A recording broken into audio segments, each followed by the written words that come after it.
राजकीय वर्तुळातून एक महत्त्वाची बातमी समोर येते, सविस्तर पाहूया। चंद्रशेखर बावनकुळे हे अजित पवार यांची भेट घेण्यासाठी दाखल झालेले आहेत। अजित पवार यांच्या देवगिरी या निवासस्थानी सध्या बावनकुळे पोहोचलेले आहेत।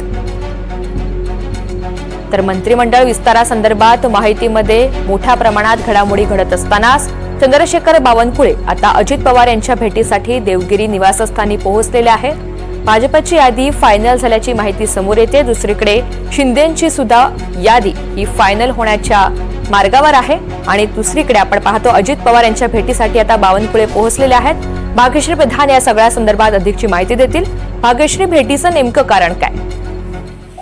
नक्कीच ऋतुजा, आपण जर बघितलं तर मंत्रिमंडळाच्या शपथविधीसाठी हालचाली ज्या आहेत त्या जोर धरू लागलेल्या आहेत। या मंत्रिमंडळाचा जो विस्तार आहे तो उद्याच होण्याची जी शक्यता आहे ती सर्वच नेत्यांकडून वर्तवण्यात येते आणि आपल्याला माहिती आहे सकाळपासून हसन मुश्रीफ असतील किंवा विविध मंत्री ज्यांना मंत्रिपद हवे ते सर्वच नेते अजित पवार यांच्याकडे भेटीगाठी करताना पाहायला मिळत आहेत। त्यामुळे दिवसभर सकाळपासून बघितलं तर अजित पवार यांच्या बंगल्यावर भेटींचा सिलसिला जोरात सुरू आहे। आता चंद्रशेखर बावनकुळे तिकडे पोहोचलेले आहेत। खरं तर अजित पवार यांची जी मंत्रिमंडळाची यादी आहे ती निश्चित झाल्याची माहिती समोर येते।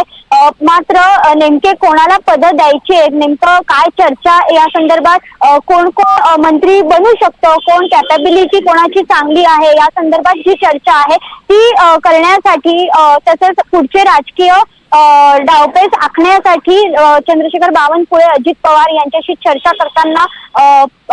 करत असल्याची जी माहिती आहे ती सूत्रांनी दिलेली पाहायला मिळते। ऋतुजा, निश्चित, धन्यवाद सविस्तर माहितीसाठी।